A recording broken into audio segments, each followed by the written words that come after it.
سب سے ضروری جو رشتہ اللہ تعالیٰ نے انسانوں میں قائم کیے ہیں ان میں خامد اور بیوی سب سے بڑا رشتہ ہے، سب سے اہم رشتہ۔ یہ پہلا رشتہ ہے جو اللہ نے قائم کیا حضرت آدم اور حوا کے درمیان۔ یہ آخری رشتہ ہے جو انسانوں میں قائم رہے گا جنت میں۔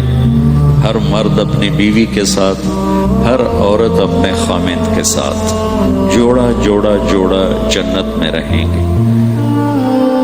قریب قریب ہوں گے جنات عدن یدخلونها ومن صلح من آبائهم ماں باپ و ازواجہم بیویاں و ذریاتہم اولاد، قریب قریب۔ لیکن ہر آدمی، ہر شخص اپنی بیوی کے ساتھ، ہر عورت اپنے خامد کے ساتھ۔ یہ رشتہ سب سے بڑا رشتہ ہے، سب سے اہم رشتہ ہے۔ قرآن نے جتنا اس رشتے پہ زور دیا ہے کسی رشتے پہ اتنا زور نہیں دیا۔ والدین کی خدمت اور حقوق کے لیے چند آیات، اولاد کی تربیت کے لیے چند آیات، باقی رشتوں کے لیے تھوڑی تھوڑی آیات ہیں، لیکن خامد اور بیوی کے رشتے کے لیے سینکڑوں آیات، پوری پوری سورت اتاری ہے۔ سورہ تحریم خامد اور بیوی کا رشتہ، سورہ طلاق خامد اور بیوی کا رشتہ، سورہ نساء خامد اور بیوی کا رشتہ، سورہ بقرہ، آل عمران، اتنی تفصیل ہے۔ اگر اس ساری تفصیل کو جمع کیا جائے تو وہ کئی سو آیات بن جائیں گی، جس میں کہ اللہ تعالیٰ اس رشتے کو گزارنا کیسے ہے وہ سکھاتا ہے۔ ایک اس کی اہمیت کی وجہ سے، ایک اس کی کمزوری کی وجہ سے۔ اہمیت اس کی یہ ہے کہ یہ پہلا رشتہ اور آخری رشتہ ہے، اس سے آگے نسل بنتی، اس سے رشتے جنم لیتے ہیں۔ اولاد ہوتی ہے تو یہی خامد بیوی ماں باپ بن جاتے، آگے اولاد کی شادی ہوتی ہے تو یہی خامد بیوی دادا دادی نانا نانی بن جاتے ہیں، ساس سسر بن جاتے ہیں۔ اس سے سارے رشتے جنم لیتے ہیں۔ اور دوسری اس کی کمزوری ہے، باقی رشتے ٹوٹتے نہیں۔ باپ اور بیٹے کا رشتہ یہ ٹوٹتا نہیں، چاہے تعلق اچھا ہو یا برا ہو۔ بھائی اور بھائی کا رشتہ یہ ٹوٹتا نہیں، چاہے تعلق اچھا ہو یا برا ہو۔ بہن بھائی کا رشتہ یہ ٹوٹتا نہیں، چاہے بول چال ہو یا بند ہو۔ لیکن خامد اور بیوی کا رشتہ ایک بول پہ ٹوٹ جاتا ہے، ایک لفظ پہ ٹوٹ جاتا ہے، اور اللہ چاہتے ہیں کہ وہ حالت پیدا نہ ہو اور وہ صورتحال پیدا نہ ہو۔ اس سے کیسے نکلنا ہے، اس سے کیسے بچنا ہے؟ صورتیں بھری پڑی، زندگی کیسے گزارنی ہے، صورتیں بھری پڑی۔ اور بدقسمتی سے یہ رشتہ سب سے زیادہ اس وقت پس رہا ہے، جتنا یہ اہم ہے اتنا یہ پس رہا ہے۔ اور اس کی وجہ ہمارا جوائنٹ فیملی سسٹم ہے کہ وہیں باپ رہتا ہے، وہیں ماں رہتی ہے، وہیں بیٹا ہے، وہیں اس کی بیوی ہے، وہیں اس کی بہنیں ہیں، تو ایک کھچڑی پک جاتی ہے۔ کسی وقت میں یہ بہت اچھا سسٹم تھا کہ ایک دوسرے کے رشتوں کی پہچان تھی اور ایک دوسرے کے مددگار تھے، لیکن اب یہ جوائنٹ فیملی سسٹم ایک مصیبت بن چکا ہے کہ رشتوں کی پہچان نہیں، اور جتنے لوگ زیادہ ہوتے ہیں اتنی لڑائیاں زیادہ ہوتی ہیں۔ اس لیے آنے والی کا یہ حق ہے، آنے والی کا یہ حق ہے کہ طیب کا باپ مالدار آدمی ہے، یہ اس کی بیگم مطالبہ کرے کہ مجھے الگ رکھو، میں تمہارے ماں باپ کے ساتھ نہیں رہنا چاہتی، تو اس کے ذمے ہے یہ اس کو الگ گھر لے کر دے، تاکہ اگر کوئی جھگڑا ہو تو 2 میں ہو، 10 میں نہ ہو۔ چونکہ جوائنٹ فیملی سسٹم میں ایک قطرے کی جو بات ہوتی ہے نا وہ موج بن جاتی ہے، ایک تنکے کے برابر کی بات ہے نا وہ جنگل بن جاتی ہے۔ اور خاص طور پر ساس اور بہو کا جو رشتہ ہے یہ بہت مسخ ہو چکا ہے، یہ بڑا پیارا رشتہ ہے۔ میں نے اپنی بیٹیوں کو ڈولی میں بٹھا کے رخصت کر دیا، میرا گھر میری بیٹیوں سے خالی ہو گیا۔ اب میں کسی کی بیٹی کو لے کے آ رہا ہوں یا آ رہی ہوں، میں اسے اپنی بیٹی بنا لوں، یہ آنے والی اسے اپنی ماں بنا لے، تو یہ کتنا خوبصورت رشتہ ہے۔ لیکن ساس ہی سب سے نیگیٹو کردار اور سسر ہی سب سے نیگیٹو کردار ہے کہ یہ جانتے نہیں کہ میرے نبی کی زندگی کیسی تھی۔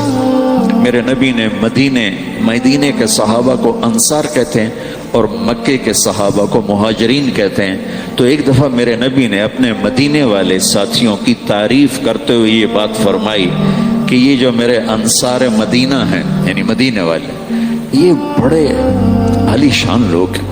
آپ نے ان کی سنو کس بات پہ تعریف کی، تہجد پہ نہیں، نماز پہ نہیں، جہاد پہ نہیں، تبلیغ پہ نہیں، ذکر پہ نہیں، تلاوت پہ نہیں، کہ یہ جو مدینے والے میرے صحابہ ہیں یہ بڑے زبردست لوگ ہیں۔ ان کے گھر میں جب کسی کی بیٹی بہو بن کے آتی ہے تو اسے ذرا بھی فرق نہیں محسوس ہوتا کہ ماں باپ کے گھر میں ہوں یا سسرال کے گھر میں۔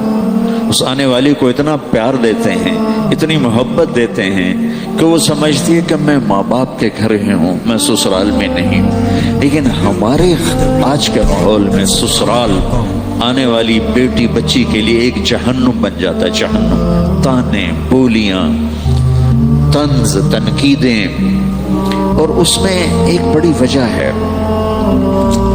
بچہ ماں پروان چڑھاتی ہے، اللہ اس سے زندگی دیتا ہے، اس کی گود میں پلتے پلتے بڑا ہوتا ہے۔ جب اس کی شادی ہوتی ہے اس کی محبت کا بہاؤ بیوی کی طرف ہو جاتا ہے، یہ طبیعی چیز ہے، فطری چیز۔ وہ اپنی بیوی کو زیادہ توجہ دیتا ہے، ٹائم دیتا ہے، تو اس کی ماں میں حسد پیدا ہو جاتا ہے۔ وہ اس حسد کو پھر اپنی بہو کو تنگ کر کے نکالتی، کبھی بیٹے کے کان بھرے گی، کبھی اس کی بےزتی کرے گی، کبھی اس کو تانے دے گی، کبھی کسی قسم کے تانے دے گی۔ اس کے پیچھے کوئی جھگڑا تھوڑا ہے، اسی نے اس کی اولاد کا، اگلی نسل کا اس نے ماں بننا ہے، اور اس آنے والی نے اس کی جگہ سنبھالنی ہے۔ اگر ترتیب کے مدعے سے اللہ نے رکھا ہے کہ بھی بڑا پہلے جاتا ہے، چھوٹا بعد میں جاتا ہے، وہ یہ سمجھتی ہے کہ یہ میرے گھر کی وارث ہے، پھر اس کو ذلیل کرتی ہے لاشعوری حسد کی وجہ سے۔ اس کی بہنوں کا رویہ بدل جاتا ہے، اس کے والد کا رویہ بدل جاتا ہے، وہ اس لاشعوری حسد کی وجہ سے۔ اس لیے شریعت، اللہ تعالیٰ نے عربوں کا بھلا کرے، ان کی ثقافت ہے جب تک لڑکا الگ گھر نہیں بنائے گا شادی نہیں کر سکتا، چاہے کرائے پہ لے چاہے اپنا لے، الگ ایک کمرے کا گھر ہو لیکن الگ ہو تب اس کی شادی ہوگی، ورنہ شادی نہیں ہوگی۔ ان کی کھچڑی نہیں بنی ہوئی، ان کی لڑائیاں ایسے نہیں ہوتی ہیں جیسے ہماری سارا دن۔ ایک لڑکا لڑکی آپس میں الجھ گئے، چھوٹا مسئلہ ہے، لیکن ساتھ ماں بھی الجھ گئی، باپ بھی الجھ گیا، بہنیں بھی الجھ گئے، چاچے بھی آ گئے، مامے بھی آ گئے، دادے بھی آ گئے، نانے بھی آ گئے، اتنے تو سوٹے چل گئے۔ اگر یہ اس کو گھر لے کے نہیں دے سکتا تو اس کے ذمہ ہے اس کو کرائے پر لے کر لے۔ اس کے بھی ہمت نہیں ہے تو گھر میں ایک پورشن الگ کر دے، اس کا کچن بھی الگ ہو، اس کا رہنا بھی الگ ہو، تاکہ اس میں کسی کا دخل نہ ہو۔ وہ اور اس کا خامد اور اس کی بیوی اپنی زندگی شروع کریں۔ وہ اتنے بھی نہیں رکھتا ہمت، سارے ایک جیسے نہیں ہوتے۔ ایک کمرہ، ایک کچن، ایک ٹوائلٹ، یہ آنے والی لڑکی کا حق واجب ہے، یہ حق واجب۔ مشترکہ کچن ہوگا تو لڑائیاں ہوں گی، مشترکہ واش روم ہوں گے تو لڑائیاں ہوں گی۔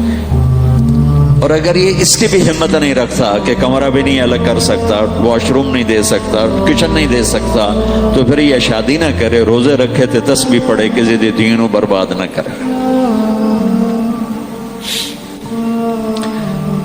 کسی کو بیٹی ہاتھ میں دے دینا کوئی آسان کام ہوتا، اور آتے ہی اس کو سولی پہ چڑھا دینا اور اس کو تانے دے دے کے تباہ و برباد کر دینا، اس میں دیندار اور دنیا دار دونوں برابر، اس میں داڑھی والے کلین شیو دونوں برابر، اس میں پردہ دار عورتیں اور بے پرد دونوں برابر۔ آگ لگی ہوئی ہے، آگ لگی ہوئی ہے، آگ لگی ہوئی ہے۔